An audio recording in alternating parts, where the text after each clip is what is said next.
west coast of Africa, looking today much as it did 100 years ago. At that time, the old evils of the slave trade had become a distant, though disgraceful, memory. But there now opened a new chapter of confrontation along these tropical shores. In past years, Europeans had come here for profitable business. Now they wanted more, much more. Old trading posts like this one had long been the scene of a partnership between maritime traders from Europe and local Africans. By the 1880s, that old partnership was being swept away in a dramatic change, the outcome of a new European drive for overseas empire. Industrialized countries led by France and Britain had begun to invade the Black Continent, each hoping for new sources of raw materials for its factories, new markets for its manufactures, and new positions of advantage against its rivals. This was called the Scramble for Africa. By 1914, only two countries remained outside European possession, Liberia in the west and Ethiopia in the east. Britain had seized the lion's share of control. Egypt and the Sudan in the north, the immense wealth of South Africa, valuable colonies like Rhodesia and Kenya, and richly populated territories such as Nigeria and the Gold Coast. France had invaded Algeria in the 1830s. Now, after new wars of conquest, she added more colonies to her empire south of the Sahara, including the island of Madagascar. Little Portugal carved out two vast colonies, Angola and Mozambique, while Imperial Germany took the Cameroons and southwest Africa, and on the east coast, Tanganyika. The vast Congo basin fell to King Leopold of the Belgians. Italy and Spain completed the enclosure. The fate of the continent was utterly changed. Between the colonizing powers themselves, the carve-up was peaceful, but their rivalry was intense. In 1884, a congress of the competing governments met in Berlin to settle their disputes. Germany's Iron Chancellor Bismarck was there. And active behind the scenes was the ambitious Belgian king. He spoke for them all when he said, "I am determined to get my share of this magnificent African cake." Any power that could occupy African soil could effectively claim it.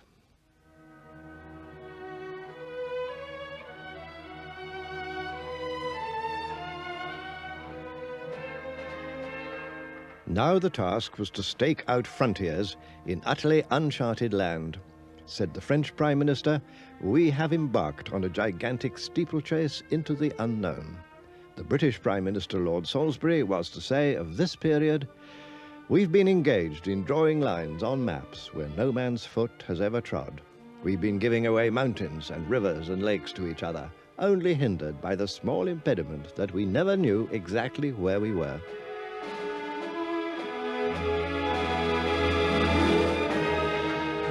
The great game was to get hold of places and positions of advantage over rivals, no matter what irrational frontiers might result.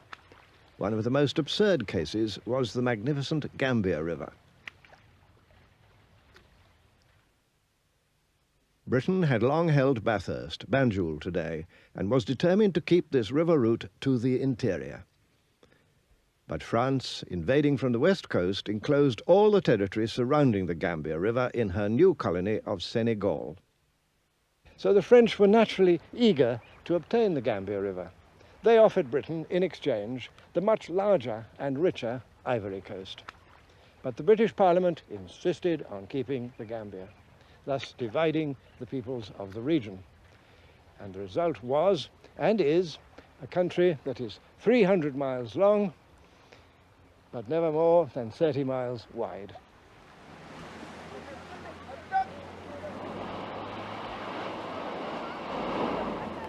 What the African inhabitants might think of this colonial carve-up was never asked.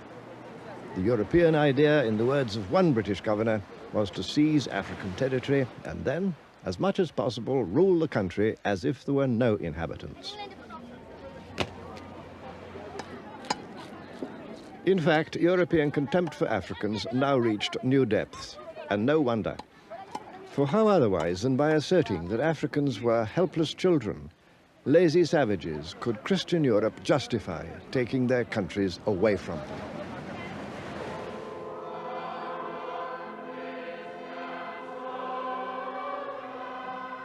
The helpless children, meanwhile, sang their own version of a famous hymn.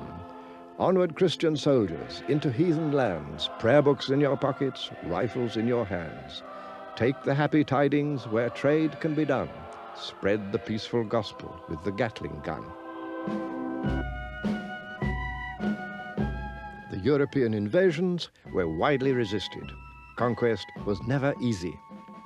And sometimes, as these old drawings and photographs testify, conquest led to a ruthless killing that later generations would prefer to forget.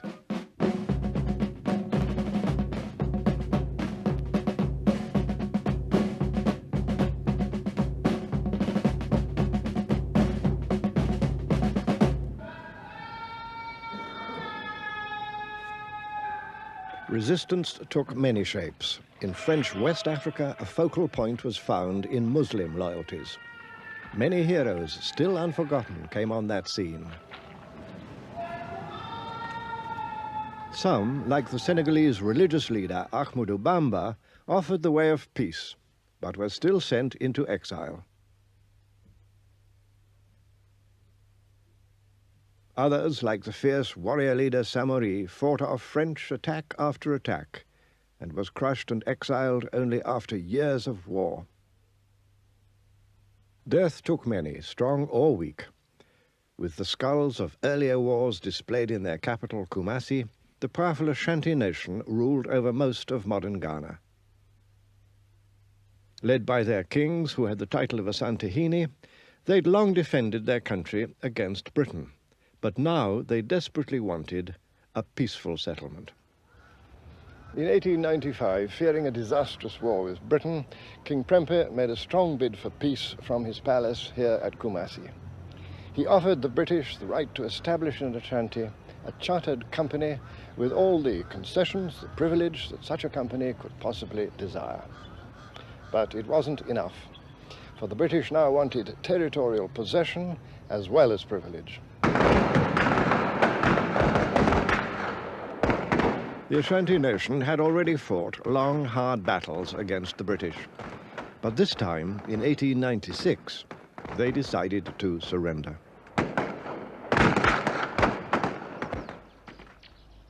In a ceremony of deliberate humiliation, the king was made to kiss the British commander's boot and then sent into exile.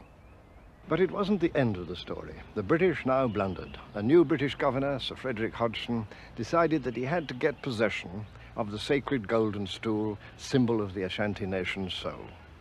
Arriving at the British fort here in Kumasi, he ordered the assembled chiefs to hand the stool over. Worse still, he demanded the right to sit on it, something that no person had ever been allowed to do, not even the king himself.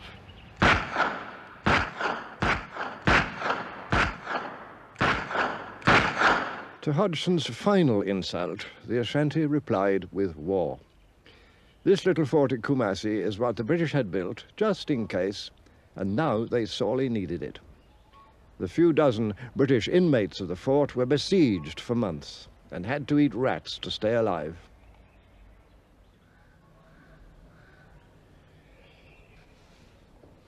Hodgson's act of folly had exacted a bitter price. Efforts to send in relief from the coast were repeatedly frustrated by Ashanti resistance, until finally the governor and his wife got away to the coast and the absurd but tragic affair could be closed.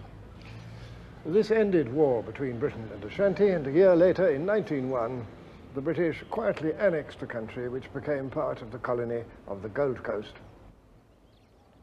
All over Africa, the new military technology of automatic guns gave easy victories to the invaders.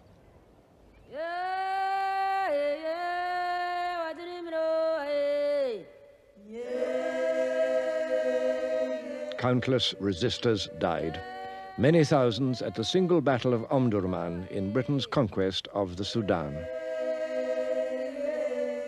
Meanwhile, in another part of the Sudan, the French were also scoring victories. For the most part, public opinion rejoiced. For were these not victories over an inferior species, a kind of joke humanity? There were some critics, but not many, and their voice was ignored or silenced. What really mattered was to do down one's European rivals. If you were British, to get the better of the French in West Africa or of the Germans in East Africa, while orphans like little Uganda were left on the protective doorstep of Father John Bull. Even before 1900, there came a new source of conflict: settlers from Europe, French in the far north, Dutch and then British in the far south, and some Germans. Other settlers were attracted to the good farming land of the east, to Tanganyika, northern and southern Rhodesia, and the British territories of Uganda and Kenya. Once again, nobody asked permission. An early French governor had laid down the golden rule. Wherever good water and fertile land are found, he said, settlers must be installed without questioning whose land it may be. The settlers, not surprisingly, agreed. The next step in East Africa was to build a railway from the coast to the interior. The line was completed in 1901, and millions of acres of good farming land in Kenya were opened to white ownership and settlement for the buying price of next to nothing. These white strangers, oddly enough, were at first welcomed by the African inhabitants. But the welcome didn't last for long, for they soon discovered that colonial government wanted them to give things, above all their land and their labor. These colonial demands provoked a repeated resistance.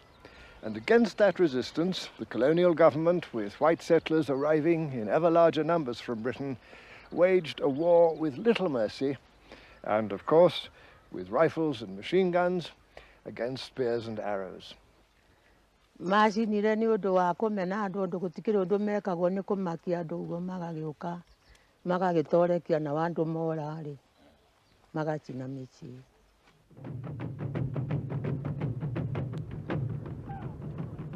This beating down of a sometimes violent and desperate African protest was called pacification, or less politely, hammering. A British officer then fighting in Kenya kept a sadly instructive diary. Marched into Fort Hall, and the expedition comes to an end.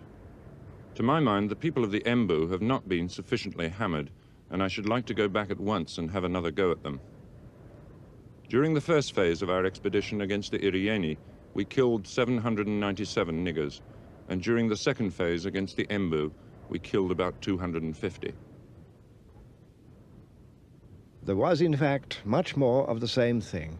In a sixth campaign against the Kenya Nandi, for example, British troops reported killing 1,117 people, besides seizing all their livestock. In 1906, a junior British minister in London cabled this protest: "Surely it cannot be necessary to go on killing these defenseless people on such an enormous scale." The minister's name was Winston Churchill, but on that occasion his intervention had no effect. Nĩtuonire kũrĩ ũtiganu ũndũ nĩmokire gũtunya andũ ithaka, andũ makoragĩra kwa mĩceni nĩyo yarĩ na tha. Andũ magathiĩ kwa mĩceni, mũndũ agagata haha, magoka magakata haha, thome ha mũndũ ũcio akaingatwo akorĩra kwa mĩceni.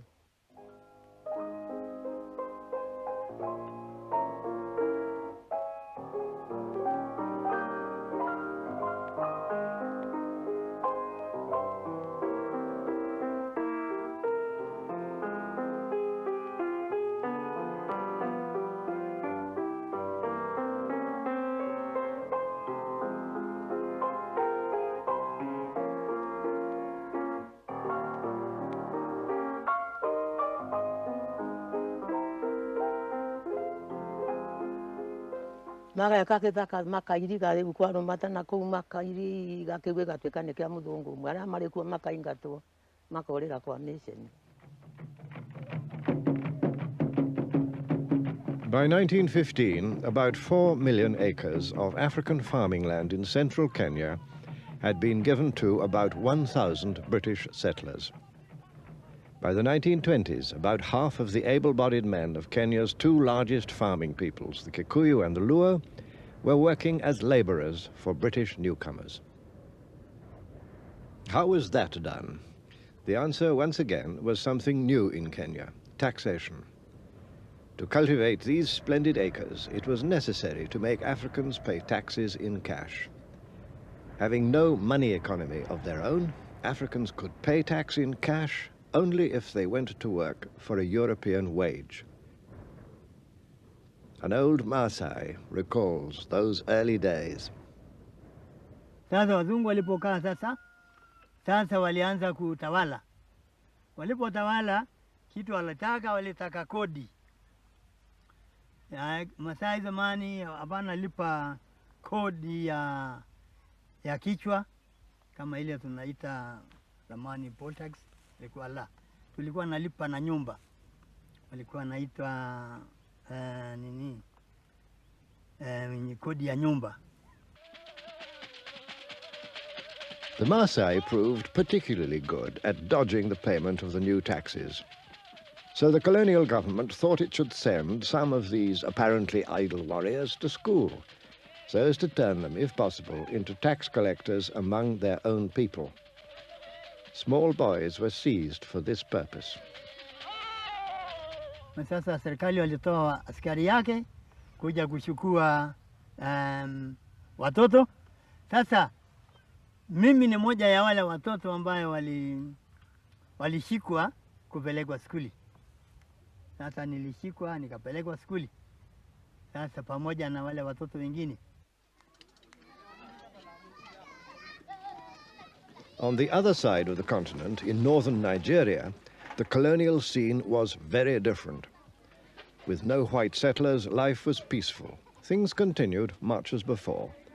The British had conquered this huge region, far from the sea, for no real reason other than to keep it from the French.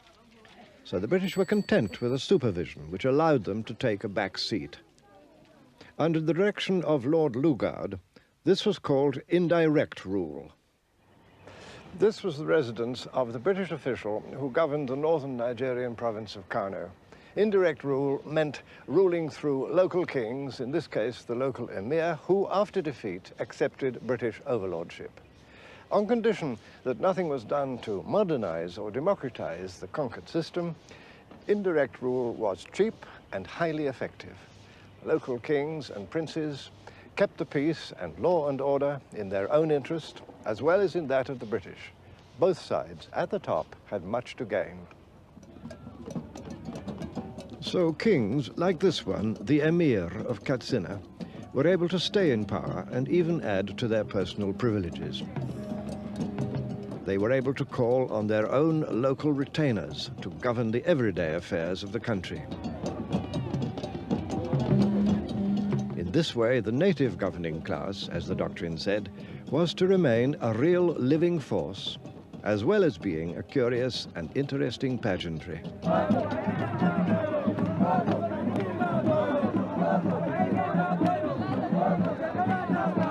The ceremonies are the same as 1,000 years ago.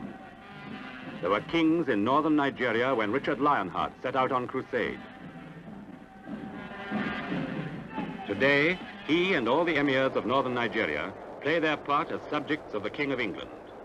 But their subjects still show their loyalty as in the days when Katsina was warring with her neighbors.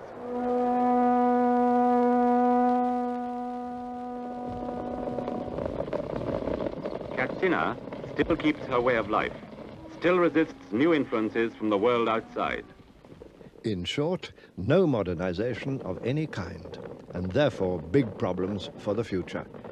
I talked to Nigerian professor Obaro Ikeme. For the larger part of Nigeria, British rule did not mean anything for many years. In other words, although at the centers of administration, there was a change which could be seen by the people and felt by the people. In the outlying areas, life went on as if the British did not exist.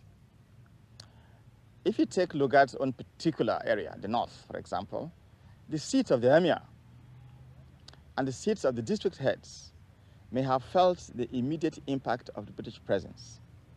But the villages were ordered and run just as before, with one important difference though, taxation, that the people had to pay tax to a new power. The British built up a corps of Africans who became known as native administrators, developed some commitment to the system. The salaries were comfortable. They had power, which they used to enrich themselves at the expense of their followers and their subjects. Consequently, the British were able to succeed largely by developing a core of people who became partners with them. British officers, headed by a resident, are there in every emirate to advise and assist the emir and his ministers in their day-to-day work. And each month, the resident presides at a full meeting with the emir's council. There may be word from Nigeria's governor in Lagos, or from the colonial office in London, or the council may discuss the repatriation of pilgrims from Mecca. The dignity of the past, the traditions of Katsina, are present in the council chamber. Here, once more, this time behind polite words, was the essence of colonial paternalism.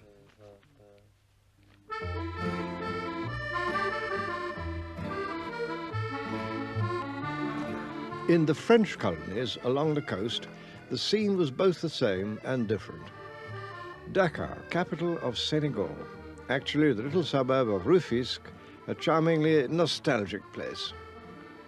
Senegal was France's oldest colony in tropical Africa, and one where the French presence, like that of the British in northern Nigeria, could easily be absorbed. Generally, the French ran their colonies on much the same system as the British, but there was one important difference. The British thought that their Africans could never become anything but Africans, and certainly not British. The French idea, on the contrary, was that in the end, at some distant time, all their Africans would become black Frenchmen.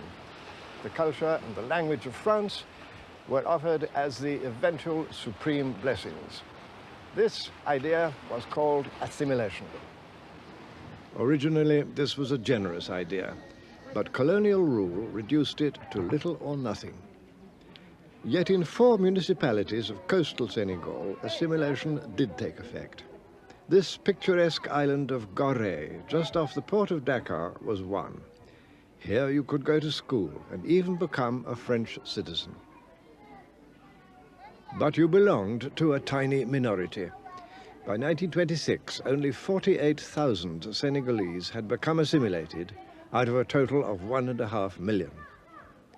The Senegalese historian, Professor Cheikh Anta Diop, explains. C'est en fait certain, dans la pratique, ce n'était pas possible. Et dans la pratique, il y a eu 4 communes. Ici au Sénégal et partout ailleurs, pratiquement, c'était le système de l'indigénat. Donc, à cause du rapport numérique, la politique d'assimilation n'était pas applicable sur le terrain. One man from Gorée Island who did make it and carved out for himself a brilliant career was Blaise Diagne. Of humble origins, Diagne became the first black man to be elected to the French National Parliament in Paris. He campaigned for black rights and began to win concessions. That was in 1914. During the First World War, an embattled France called for tens of thousands of African troops as Flanders swallowed its victims.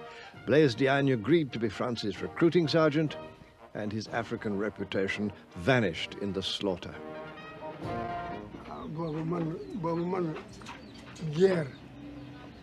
Guerre. Kule force wu do dem ci guerre. Kule force wu do dem ci guerre. Dañu ma force. Dañu ma forcé jële ma ci suma loxinde ak suma papa yóbbu ma xaw ma ci sañ-sañ bañ moo tax ma dem xam nga ku la bëgg a yóbbu ci guerre du la neex gannaaw xamuloo ko du la neex. France had long relied on African mercenaries, even as far back as the Crimean War. But now it was different in scale and in suffering. More than 200,000 African troops, mostly conscripts, were sent to France. And at least 170,000 were thrown into the Holocaust of the trenches.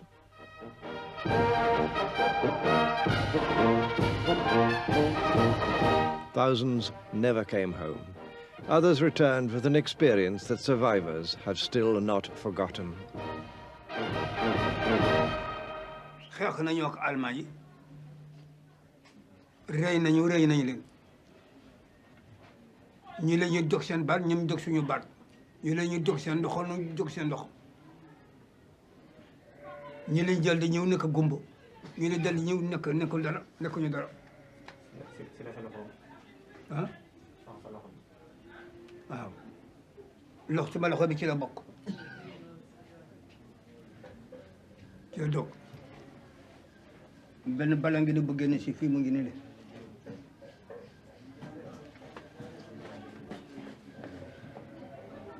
benn bal mu ngi nii buggi bi meer mu ngi nii buggi dal fii génne si fii mu ngi. Shoulder to shoulder, white men and black men, equal in the trenches. Were they now to become equal in the colonies? Only the monuments suggested that. With the coming of peace in 1918, the victorious colonial systems looked more strongly entrenched than ever before, though military rule now gave way to civilian government. This led to a far more thorough system of tax collection to pay for the government. The linchpin of the British system was the district officer. That's where I come in. I'm the district officer in this particular area. The native authority treasurer sends his figures to me for checking against last year's figures. When it's decided what the tax is to be this year, I go off to tell the chiefs and people what they're to pay and why. That's my wife. I spend so much time doing the rounds that if she didn't come, we wouldn't see much of each other. We take our beds and everything else, as the rest houses where we spend the nights have no furniture. You know, we're very ordinary people, but the pagans still find us a bit of a puzzle with our fuss and bother. That's the local chief. We ask news of the crops and the children.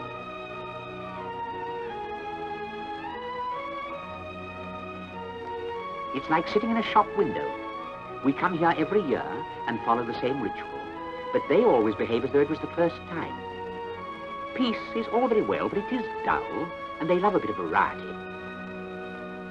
Many colonial officials were good, practical, hard-working people devoted to their ideals. They were sure that the strong paternal arm of colonial rule must be a blessing for Africans and would have to be continued for centuries. They firmly believed that if left to themselves, Africans would simply go on living as before, and that, they thought, would be a thoroughly bad thing. An old film tells the story as the colonial officials saw it.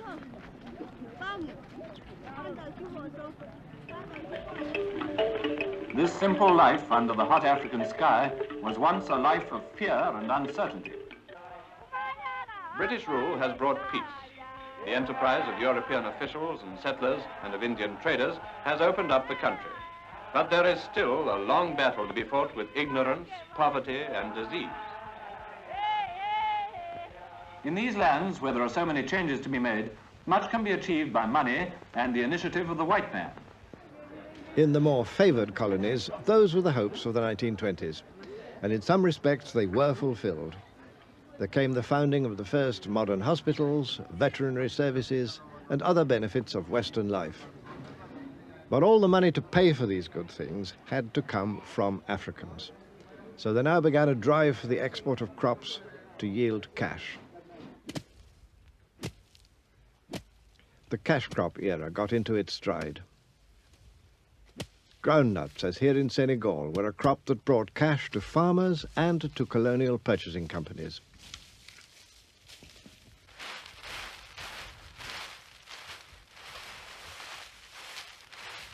But the cash crop's success also brought problems.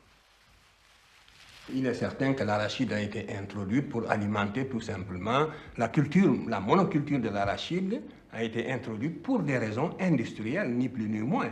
Hein, c'est en 1848, je crois, que des Marseillais l'ont introduite ici pour fabriquer tout simplement de l'huile pour vendre ça sur le marché international.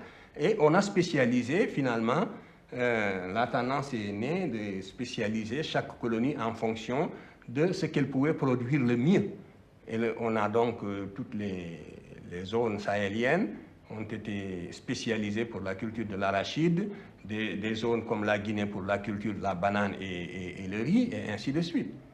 Mais ça, c'était en fonction, non pas des intérêts locaux des indigènes, de ceux qui habitaient ces terres-là, mais en fonction des besoins en matières premières des usines qui tournaient à Marseille, à Bordeaux et en Europe d'une façon générale.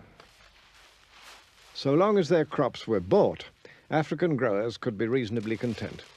But in 1929, there began the huge and long disaster of the World Depression, and prices collapsed. Food production for local people, already badly hit because of land taken for cash crops, became a subject of major crisis. What was true of the French Empire was just as true of all the others.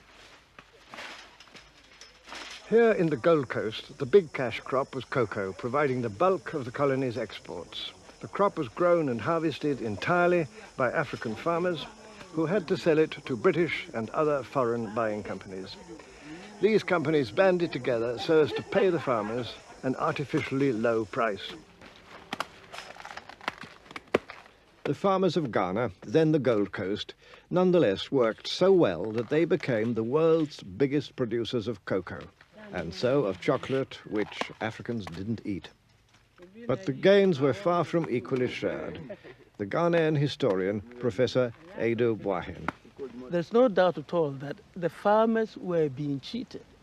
The prices that were being paid for the cocoa bore no relationship to the prices that they had to pay for the imported goods. We had no say in the pricing of our own commodities. We had no say in what we paid for what was imported. This was, in fact, one of the greatest indictments against the colonial economic policies, the fact that so much emphasis was placed on a single cash crop.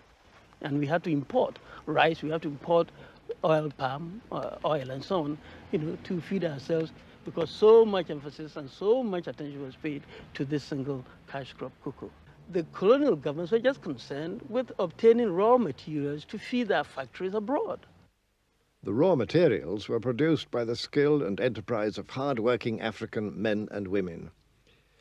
Yet the advertisements in Europe, deeply racist by this time, presented an insultingly different picture.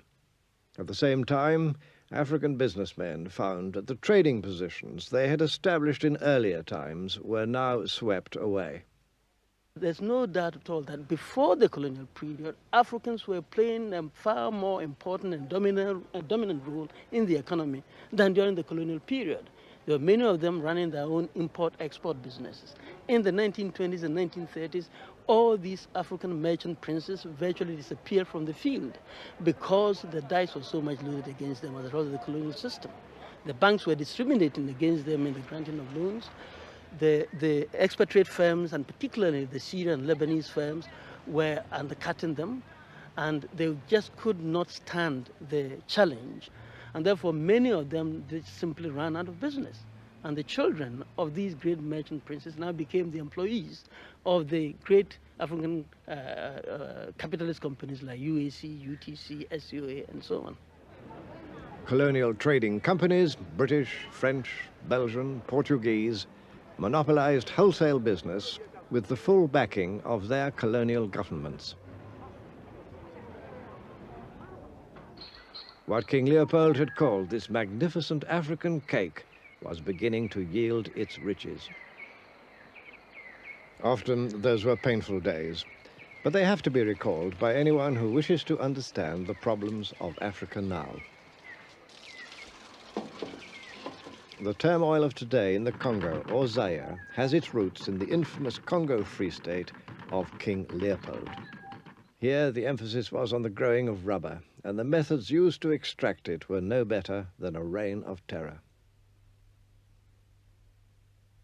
Local people were forced to collect rubber under the most cruel conditions, as these old photographs show. If the rubber they collected was poor or small in quantity, men, and sometimes women too, could expect to lose a hand or foot in punishment. Terrible things were done. An official British fact-finding commission reported. The daily agony of an entire people unrolled itself in all its repulsive, terrifying details. Public opinion in Europe grew horrified. Gradually, the agonies were reduced.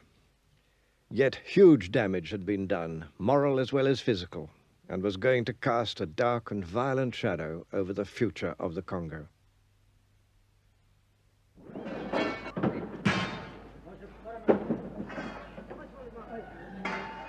Forced labor by the 1920s was practiced on a wide scale in most of the colonies. All early roads and railways were built by forced labor. Much was achieved, but the cost in life and health was sometimes catastrophic. This spectacular railway in French Equatorial Africa was built by 125,000 Africans to link the coast with Brazzaville, the inland capital. Beyond doubt, a great feat of engineering. But before a single passenger could travel on it, nearly 14,000 Africans were to die in building it. Travel in comfort came at a price. By the 1920s, the colonial railway map was complete. These lines had one central purpose: to ensure the export of minerals and other wealth, most of all from southern Africa. European mining activity for gold, copper, zinc, diamonds transformed southern Africa, thanks again to African labor acquired by the usual procedure of administrative force and taxation. Conditions were hard to bear. Some 30,000 Africans died in southern Rhodesian mines between 1904 and 1933, mostly of disease. And wages at the end of that period were lower than they'd been at the start. This labor system was called Chibaro. Very old men can still remember it. Kwa apana umuntu wanga chiramba vanga vachienda zvavo kuchibharo kuti vata chibharo waitaulirwa ishe vobvisa vanhu voenda kuchibharo kubasa. Gold mining boomed. In those years of Chibaro, the southern Rhodesian mining industry produced gold worth £87 million sterling, at the cost of 20 dead African miners each week on average for 30 years.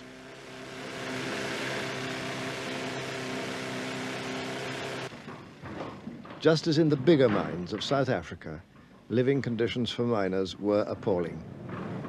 Safety provisions were primitive. Discipline was often brutal. Healthcare almost non-existent.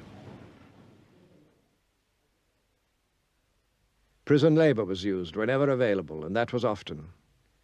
And child labor too. Takamboenda achiri vakomana so taenda kuchibharo kwanzi kunodikanwa vanhu kubasa. After 1930, the whole labor system in large regions had come to depend on people having to abandon their villages and go far away to work in colonial mines or on plantations. This was called migrant labor, a huge upheaval which soon began to destroy the old stabilities of rural Africa. An official British committee in 1935 reported that the old order of society was being completely undermined by migrant labor. The years ahead were going to confirm it.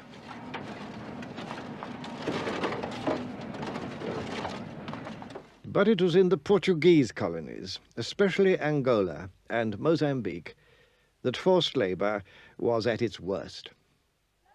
Here in Mozambique, and by brutal methods, African farmers were forced to grow cotton and to sell it at prices fixed by the colonial government. Prices kept so low that the farmers used to say of the cotton that they were forced to grow that cotton was the mother of poverty.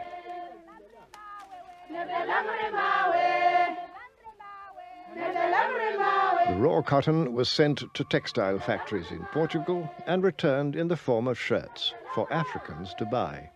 All the profits were Portuguese. The more the farmers learned to hate cotton, the more they were forced to grow it on pain of severe punishment. Senzaku lisindzisa tiko hinkwaro akuva ri byala thonji atiko hi laha li nga sungula ku xaniseka ha kona a va kapataji a va famba emintini ni masin'wini loko bile dina va khumuka a va landziwa va ya tekiwa va biwa hi tintshilani va ya masin'wini na va nga dlanga hi xekadori va ta ni khoma se ni ya jele a ku wena wena xekadori wa ku ni byeletela ka vana va ha ri makhwatsi thonji na hi ku ba se ni yala se ni kangateliwa ni ba xipakani va ba xipakani xa vunharhu ni ku swa ringana se va jele 15 days jele.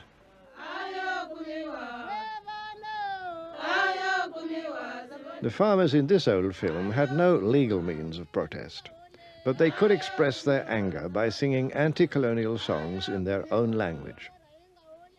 There seemed then no way out, no hope ahead. And before long, the same disaster struck here as elsewhere. Food crops disappeared, and once prosperous areas were hit by famine. Kunene tindlela tive tikulu nkama lowo hi ku sa a loko a mutini loyi a nga ni vasati vambirhi vanharhu hinkwavo a va nyikiwa masimu ya thonji kutani a thonji a li hlakuliwa kanharhu a li hlakuliwa kanharhu thonji kutani a ku nga ri na nkama wa ku tirha masimu a ku nga na nkama wa ku veni hi tirha masimu ya hina hi byala mavele leswi fanekelaka ha kona ni leswi hinkwaswo a li karhi hi tirha swona swa tifijao ni timavele ni hinkwaswo se a tindlela ti kula hi ndlela yoleyo.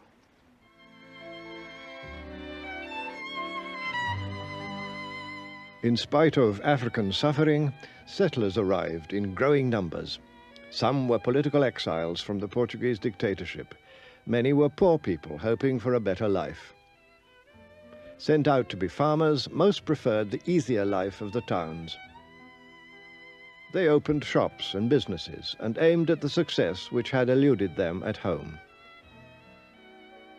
This actually suited the official colonial doctrine. The Portuguese dictator Marcelo Caetano laid it down in plain words. The blacks are to be organized and enclosed, he said, in an economy directed by whites.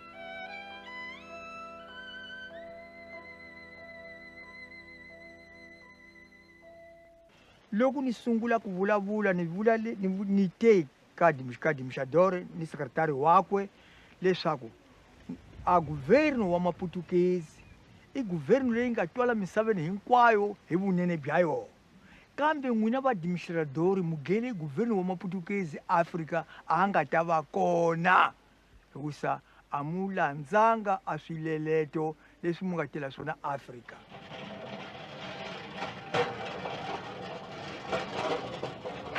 Mass resistance was to develop later. But already even the poorest and least educated Africans could see that colonial rule had much more to take than to give.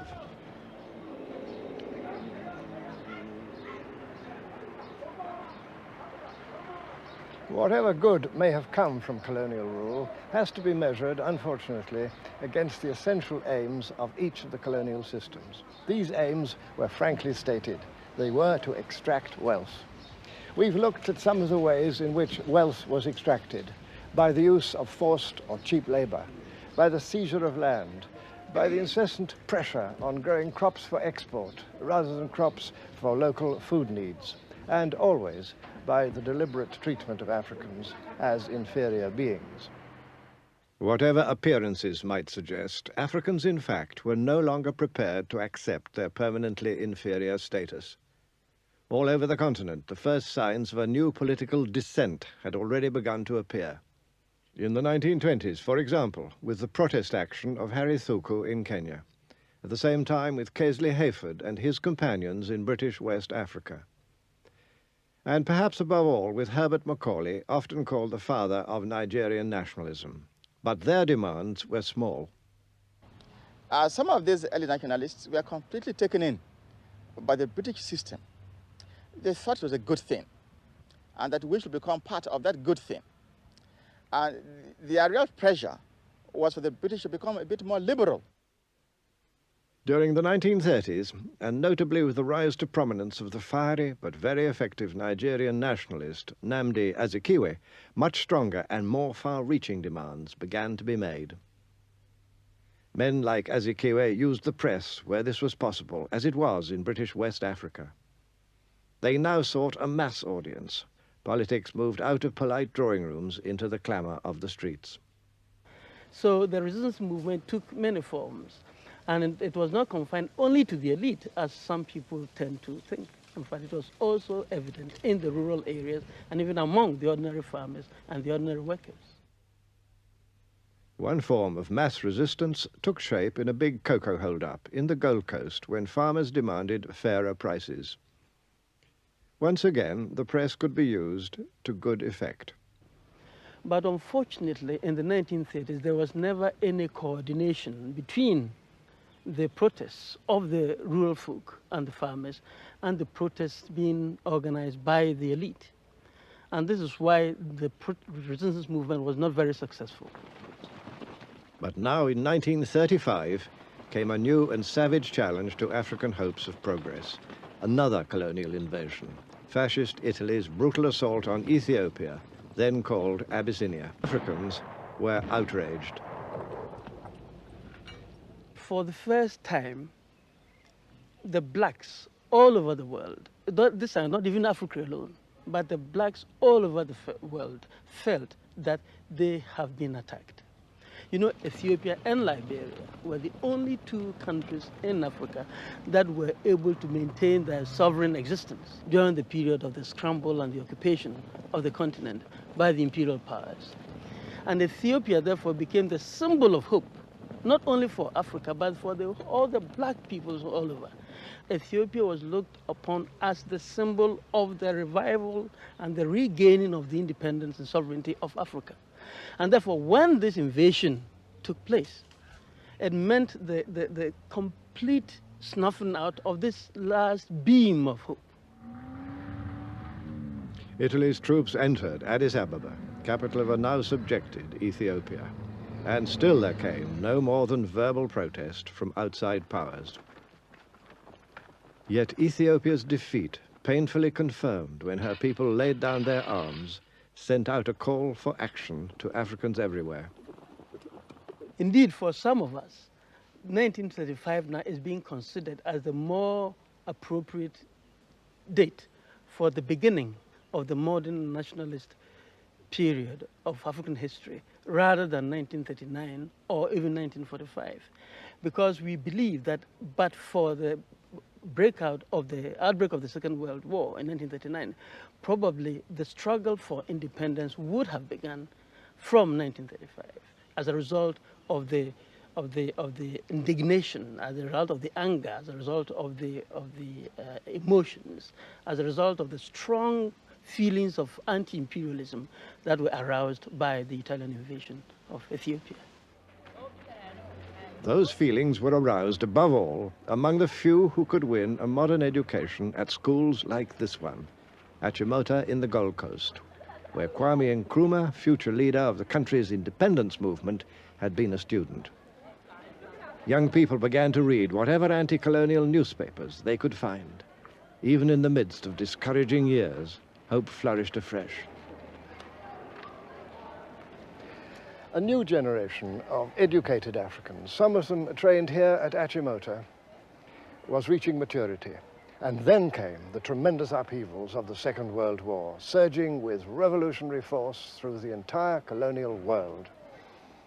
By 1945, as we shall see in our next program, the scene was set for great dramas in a struggle for independence.